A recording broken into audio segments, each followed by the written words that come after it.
বিসমিল্লাহির রহমানির রহিম। আমরা আজকে ক্যাশরাঙ্গা পার্টনার ফিল্ড স্কুল পুষ্টি এর আমাদের যে পুষ্টি ছড়া আছে, এই পুষ্টি ছড়ার মাধ্যমে অর্থাৎ আমাদের একজন কৃষাণীর দৈনন্দিন যে খাবার প্রয়োজন, অর্থাৎ যদি ব্যালেন্স যে পুষ্টি দরকার, এই পুষ্টি নিতে গেলে যে খাবারগুলো প্রয়োজন আমরা ছড়ার মাধ্যমে সেটা শেখার চেষ্টা করব। একজন পূর্ণবয়স্ক কৃষাণীর দৈনিক প্রায় 2258 কিলো ক্যালোরি খাবার প্রয়োজন। কিন্তু যদি পুরুষ হয়ে থাকে, যেহেতু সে কার্যক্ষমতা তার একটু বেশি এবং তার খাদ্য চাহিদা একটু বেশি লাগে, তাদের জন্য প্রায় 2600 কিলো ক্যালোরি খাদ্য প্রয়োজন।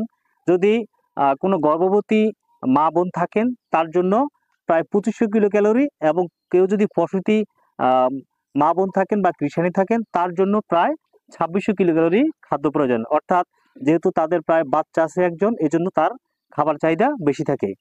তো আমরা আজকে আপনাদের মাধ্যমেই একজন কৃষাণীর দৈনন্দিন কি কি খাবার প্রয়োজন আমরা সেটা অভিনয়ের মাধ্যমে দেখানোর চেষ্টা করব। আসসালামু আলাইকুম, আমি আয়শা। শুনো লক্ষ্মী বউটা, চাল লাগে 1 পট, আটা আধা কৌটা। চাল লাগে 1 পট, আটা আধা কৌটা। আলু লাগে 4টা, ডাল লাগে 1 বাটি, মাছ মাংস ডিম 1টা, শাক লাগে 2 আটি, সিম জাতীয় সবজি লাগে গোটা 6। আর ধনে পাতা খান কুনি আধা মুঠে হয়। তরকারি চামচ তেল, চিনি গুড়ে 1টি ফল, মশলা ও নুন পরিমিত দিলে বাড়ে খাদ্যের গুণ।